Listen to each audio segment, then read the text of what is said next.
Jadi apa peran manajer yang hilang dalam kasus ini?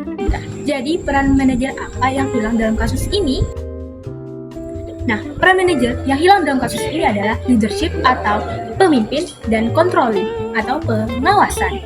Manajer kurang turun langsung ke dalam lapangan sehingga tidak memiliki kasus-kasus ataupun pengawasan yang lebih teliti lagi kepada stafnya. Manajer juga lemah dalam mengarahkan, membimbing, dan memotivasi karyawan. Manajer juga tidak optimal dalam komunikasi promosi yang jelas dan strategis. Jadi, kelemahan utamanya ada pada leadership atau kepemimpinan, komunikasi, dan fungsi manajemen. Bagaimana dampak bagi karyawan dan pelanggan? 2. Dampak yang terjadi bagi karyawan setelah melihat studi kasus tersebut adalah penurunan produktivitas kerja, dikarenakan karyawan frustasi dan tidak termotivasi akibat manajer yang sering sibuk dengan administrasinya tanpa memikirkan arahan, motivasi, dan juga semangat untuk karyawannya. Selain itu, kebingungan dalam menjalankan promosi sehingga penurunan penjualan tidak tercapai. Akibatnya karyawan malas memberikan layanan terbaiknya. Dan bagi pelanggannya adalah mulai menurunnya keinginan dalam berbelanja di supermarket tersebut, dikarenakan pelayanan staf yang kurang dibimbing oleh manajernya langsung dan juga promosi yang tidak begitu jelas, sehingga terjadinya penurunan dalam perbelanjaan di supermarket tersebut. Dan jika lama-kelamaan, maka supermarket tersebut bisa berpotensi mengalami kebangkrutan. Apa tindakan prioritas pertama bagi manajer? Seorang manajer tidak bisa hanya terjebak di balik meja administrasi. Prioritas utamanya adalah hadir di lapangan, mengarahkan tim dengan arahan singkat yang jelas, memastikan promosi tersampaikan, dan membimbing semua staf untuk dimotivasi lebih besar. Namun lebih dari itu, manajer perlu membangun kesadaran bersama bahwa setiap interaksi dengan pelanggan adalah momen penting dalam membangun atau menghidupkan kembali kepercayaan. Manajer tidak hanya mencari data, tetapi membaca pola perilaku pelanggan, menangkap peluang yang tidak tertulis, dan mengubah tantangan menjadi strategi baru. Bagaimana fungsi manajemen dalam mengatasi masalah ini? Nah, fungsi manajemen terdiri dari 4 tim, ada planning, organizing, editing, dan controlling. Masuk ke planning, perusahaan perlu membuat rencana yang tepat untuk meningkatkan penjualan. Manajer juga harus menganalisis penyebab turunnya omset, seperti promosi yang kurang efektif, keterlibatan manajer yang di lapangan yang minim, dan pelayanan staf yang kurang baik.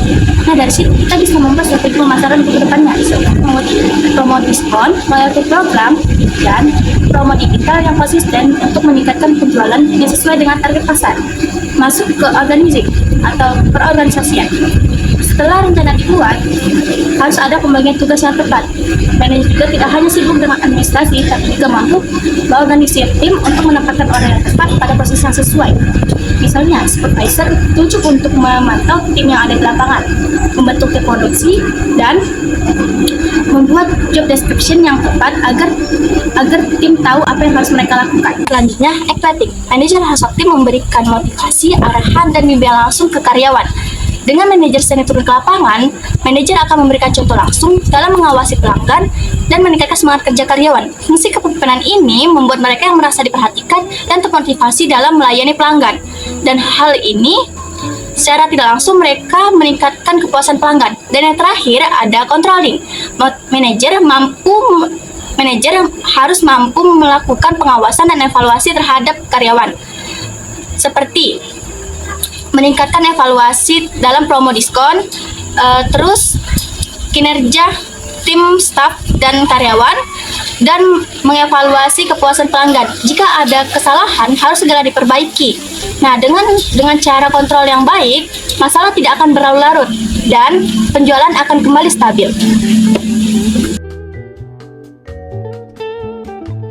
Lalu gaya kepemimpinan apa yang tepat dalam kasus ini? Gaya kepemimpinan yang tepat dalam kasus ini adalah leader atau pemimpin.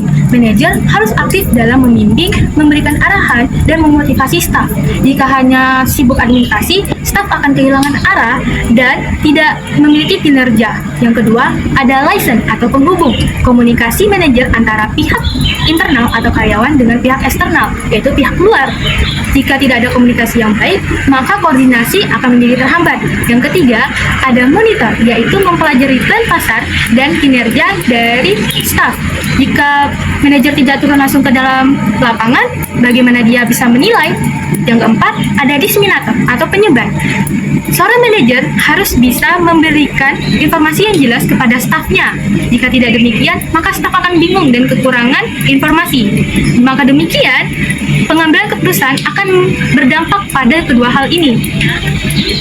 Maaf, menurut saya, pengambilan keputusan akan buruk karena dipengaruhi oleh dua hal, yaitu hubungan antar manusia dan informasi, yaitu dikarenakan antara hubungan manusia liaison dan leader tidak berjalan dengan sedemikian rupa dan monitor dan diseminator memperburuknya.